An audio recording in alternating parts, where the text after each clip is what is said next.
Evening settled over the city, and in a small apartment on the outskirts, where streetlights barely pierced the heavy curtains, Alex lit up his phone screen as usual.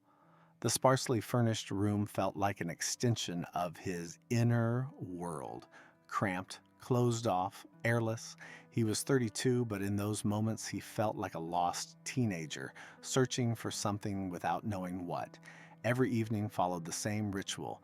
He'd come home from a job filled with monotonous tasks, eat dinner alone, and then, as if drawn by an unseen force, reach for his phone. Compulsive masturbation had become more than a habit. It was a refuge, a fleeting escape from the weight of the day, the vague anxiety gnawing at him from within.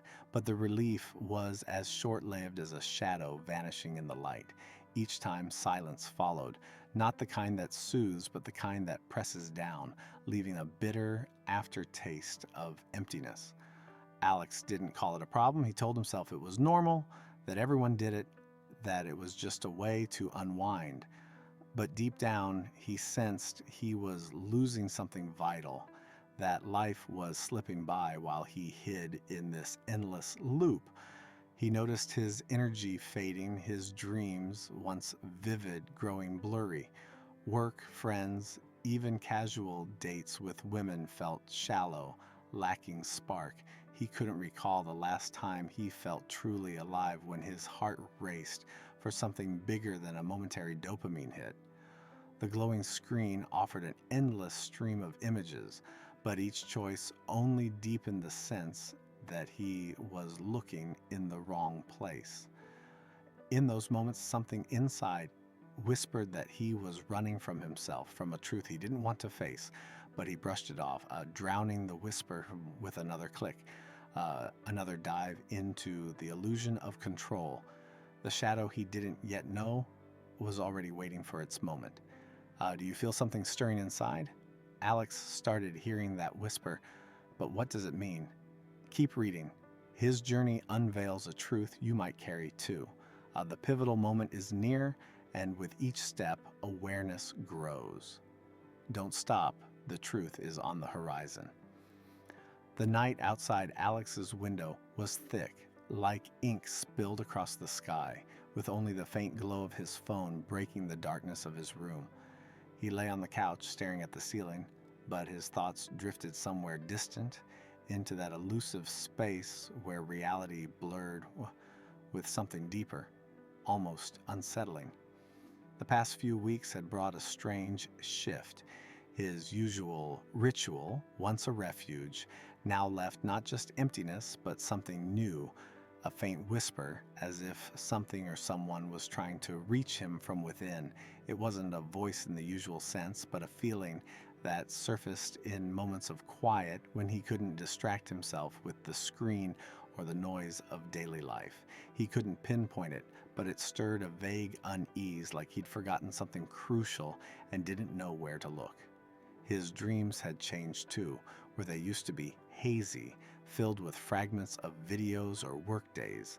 Now, something new emerged. In one dream, he found himself in a dark forest, trees murmuring in the wind, with a figure standing at the center, its face hidden. It didn't move, but its presence felt heavy, almost tangible, and every time Alex tried to approach, he woke with his heart racing. These dreams came more often, leaving a strange aftertaste, part fear, part curiosity. He didn't know what they meant, but he sensed his subconscious was trying to speak, nudging him toward the edge of an unseen abyss. Evenings, when the urge pulled him to his phone, he started noticing moments when his hand hesitated, something inside resisted, refusing to slip into the familiar trance. Before each impulse, a wave rose in his chest, not just desire, but something more complex, longing mixed with anger or maybe loneliness he'd worked so hard to avoid. In those moments, he'd glance at the screen but see his reflection instead, tired, eyes dulled like a stranger who'd long stopped being himself. That gaze scared him, yet it drew him in. He began asking questions he'd dodged before. Why did he need this escape so badly? What was he trying to silence? Answers didn't come, but the questions lingered like a splinter, sinking deeper each time. One night, after another lapse, he didn't immediately switch off his phone. Instead, he sat in the dark, listening to himself. The silence was deafening, but in it he caught that same whisper from his dreams. It wasn't judgment or blame, but something like a call, soft yet persistent. His chest tightened with an inexplicable ache, as if something long buried was fighting to surface. For the first time in ages, he didn't run from it. He just sat, letting it be. And in that silence, he began to see that his habit wasn't just a weakness. It was a mask, hiding a truth he was afraid to face. His unconscious was speaking, but he didn't yet know how to decode its language. The shadow he still didn't understand was starting to take shape, its whisper growing louder. What lies behind this call? Alex is on the brink of a discovery that will change everything. His awareness is growing, but what's next? Keep reading. The pivotal moment where truth becomes freedom is close. Don't walk away. You're almost there. Alex sat in his room, surrounded by a silence that no longer felt like mere emptiness, but a mirror reflecting his inner world. The phone, usually within reach, stayed dark. For the first time in a long time, he didn't grab it to drown out the growing noise inside. Something had shifted. The whisper he'd started noticing weeks ago had become a steady hum, as if his subconscious was done waiting and demanded to be heard. He could no longer pretend his habit was just a way to unwind. It was something bigger, something that held him back, keeping him from moving forward. For the first time, he asked himself, what was he really chasing in these repetitive nights, in this endless cycle of fleeting relief and lingering void? He began to notice patterns. Each time the urge hit, it wasn't just desire, but something deeper, a feeling he couldn't quite name. Sometimes it was a longing that gripped his chest like a memory of something lost. Other times it was a flash of anger, aimed not at anyone specific, but at himself, at a life that felt stuck. Sometimes it was just exhaustion from pretending everything was fine. He recalled moments from his past, arguments with coworkers he swallowed without speaking up, hangouts with friends where he smiled but felt like an outsider, brief flings that went nowhere because he was too afraid to open up. These memories came not as clear images, but as sensations he'd tried to drown in his ritual. Now he saw that his habit wasn't a solution but an escape, a way to hide from the truth waiting in the quiet. One evening, sitting in the dark, he chose not to give in to the urge. Instead, he closed his eyes and focused on what stirred inside. It was unfamiliar, unsettling. His body trembled, resisting the pause, craving the usual release. But in that resistance, he sensed something new. Behind the impulse wasn't just a physical need, but a cry from a part of himself he'd long ignored. He started asking questions he'd avoided. What was he afraid of? Why did he cling to this escape? Answers didn't come right away, but the act of asking felt like a beam of light in a dark room. He realized his habit wasn't a weakness, but a symptom, pointing to something he'd refused to see. It was his shadow, the part of himself he'd suppressed, fearing its power, its vulnerability, its truth. Fear mingled with curiosity. He felt he was standing on the edge of something big, but that edge was daunting. What if the truth about himself was too heavy? What if he couldn't handle what he found? Yet at the same time, he felt a strange relief, not from the usual act, but from finally choosing not to run. He began to see that his compulsion wasn't the enemy, but a messenger, pointing to a wound that needed attention. That thought was both terrifying and inspiring. He didn't yet know how to move forward, but he felt he'd taken a first step, a step toward facing the truth he'd long avoided. Alex is starting to see the truth, but what does it hide? His awareness is growing, and each step brings him closer to a moment that will change everything. Don't stop. The pivotal moment where the shadow becomes light is near. Read on to see how he finds freedom. Alex could no longer ignore the storm rising within him. The silence he once filled with the glow of his phone had become a space where his inner world unfolded like a map of uncharted terrain. He chose not to run from the whisper of his unconscious, but to step toward it, though each step felt like a leap into the void.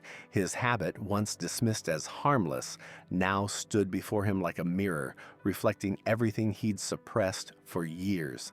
He began to understand that his compulsive masturbation wasn't just a weakness, but a way to mute emotions he was afraid to acknowledge. The loneliness that gripped his heart in his empty apartment, the anger he hid behind a polite smile, the powerlessness before a life that felt foreign. These feelings, like shadows, trailed him, and now he resolved to face them. Each evening, instead of reaching for his phone, Alex sat in the dark and let himself feel. It was grueling. His body fought back, craving the familiar relief, but he forced himself to stay still, listening to what rose from within. Sometimes it was a deep ache, a longing tied to childhood years when he felt unseen, unneeded. Other times it was rage, flaring at memories of moments he stayed silent when he wanted to scream. He saw how these emotions wove into his habit, how each impulse was an attempt to dull their sharpness, to hide from their intensity. But now he didn't run. He sat with these feelings, letting them exist, and with each moment they became less frightening. He started to discern their nuances, to see they weren't enemies, but parts of himself he'd rejected. One night he recalled a moment from his youth, the first time he felt shame for his desires, when peers' taunts made him hide his vulnerability behind a mask of indifference. That shame, he realized, never left. It lived in him, feeding his need for control, for the illusion of power over his emotions.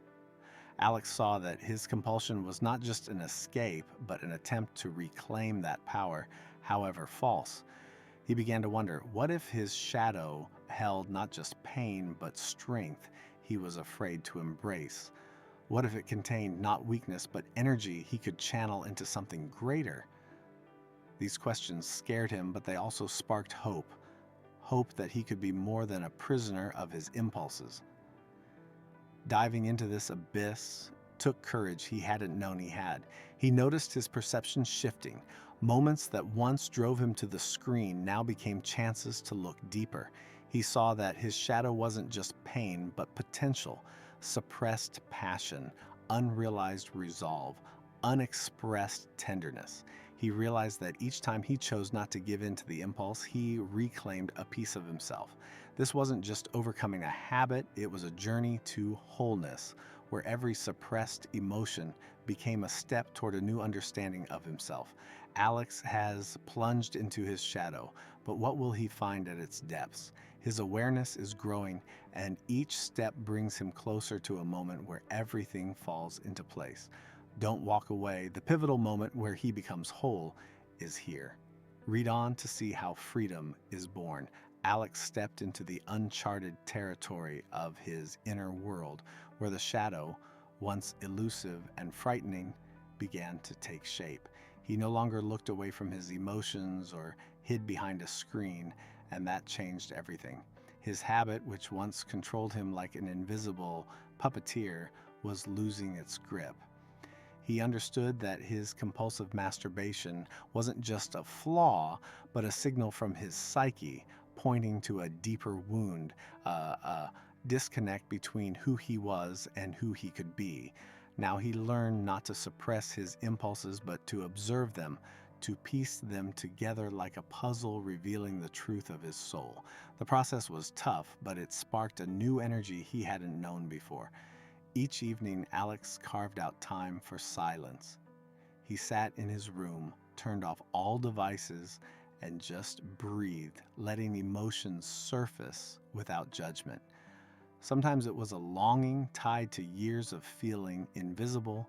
Sometimes it was anger, suppressed to avoid conflict. Sometimes it was just exhaustion from a life that felt like an endless race with no finish line. He noticed that these feelings, which he'd once drowned in his habit, weren't enemies but parts of him waiting to be acknowledged. He learned to embrace them, and with each moment, the pull of his old ritual weakened. This wasn't suppression, but transformation. The energy that once drained into the void now sought new paths. Alex started redirecting that energy. He signed up for a photography course he'd long wanted to try but had put off, feeling unworthy. Each time he picked up the camera, he felt his suppressed strength come alive. He began to notice beauty in the small things, the play of light on leaves, the expressions of strangers, the quiet of the morning city. Photography became his new ritual, one that nourished rather than depleted him. He started journaling, capturing thoughts and feelings he'd left unnamed. Those pages became a bridge between his conscious mind and his shadow, letting him see that his pain, fears, and desires were all part of a whole. He also grew kinder to his body. Instead of using it as a tool for escape, he started exercising, not for looks, but to feel the strength growing within. Morning runs, simple workouts in the park, these helped him feel alive, present. He noticed the urge for his old habit came less often, and when it did, he could pause, breathe, and ask, "What am I feeling?" Often the answer was simple: boredom, anxiety, loneliness, and he found other ways to respond. A walk, a book, a few lines in his journal. His shadow, once feared, became an ally, pointing to what needed his attention. Alex felt his wholeness growing. He was no longer a fractured person caught between impulse and guilt. He was learning to embrace all parts of himself, light and dark, strong and vulnerable. His habit, which once defined his nights, now felt like a shadow of the past, still there, but powerless. He realized that integrating his shadow wasn't the end, but the start of a new way to live, where every choice was conscious, every moment a step toward himself. Alex found his shadow, but what happens when he becomes whole? His awareness has reached a new level, and the pivotal moment is here. Don't leave. The final chapter reveals how he found the freedom that changes everything, rid to the end to see what awaits. Alex stood at the threshold of a new chapter in his life, where the shadow, once lurking in the depths of his mind, became part of his whole self. He no longer ran from himself or sought refuge in fleeting bursts of pleasure that once filled his evenings. His habit, the compulsive masturbation that had been his escape, lost its hold. It didn't vanish entirely, but it transformed from chains into a choice, conscious, rare, free of shame. Alex learned to see it not as weakness, but as one of many facets of his human nature, now under his control. This journey to wholeness was hard won, but it gave him something he hadn't known before, a sense of presence, a living connection to himself. His days took on a new rhythm. Morning runs in the park became more than exercise. They were a way to feel his body, its strength, its breath. He noticed how the morning air filled his lungs, how his heart beat in time with his steps, and this sense of being in the moment became a new source of energy. Photography, his newfound passion, became a way to see the world differently, not through a screen, but through a lens that made him notice beauty in the everyday. He captured morning mist over the river, faces frozen in a moment, and each shot was like a conversation with a world he'd once ignored. His journal, started as an experiment, became a space to not only record thoughts, but to listen to his soul, to understand its signals, to see it wasn't asking for escape, but for attention. Alex grew more open with others. Where he once avoided closeness, fearing rejection or exposure, he now allowed himself to be real, in talks with friends, in passing encounters, even on rare dates. He no longer looked to others to fill an inner void, because that void was no longer a chasm. It became a lake, reflecting his light and shadow, his strength and vulnerability. He learned to accept his desires without letting them rule him. When the urge for his old ritual surfaced, he didn't act on it blindly. He paused, breathed, and asked what lay behind it: boredom, anxiety, loneliness, and found other ways to respond. Sometimes it was a walk, sometimes a few lines in his journal, sometimes just sitting in silence, letting himself be. His life wasn't perfect. There were days when old habits tugged at him, when the shadow whispered of familiar comfort. But now Alex knew how to meet it, not with resistance, but with understanding. He no longer feared his darkness because he saw in it not just pain, but strength, passion, creativity. He understood that wholeness wasn't the absence of flaws, but the ability to embrace them as part of himself, to channel their energy into creation rather than destruction. He felt alive, real, free, not from desire, but from its power over him. Alex had come home to himself, and this home, built within, was stronger than any fantasy, brighter than any screen, deeper than any fleeting relief. You've reached the end, and now you know Alex didn't just overcome a habit, he found himself. His awareness grew, turning his shadow from foe to ally. But what does this mean for you? What if your shadow is waiting to become part of your wholeness? This journey isn't an end but a beginning. Carry this light with you and ask, what am I ready to see? The pivotal moment is here, the moment you choose not to run, but to be. Start today because your freedom is waiting.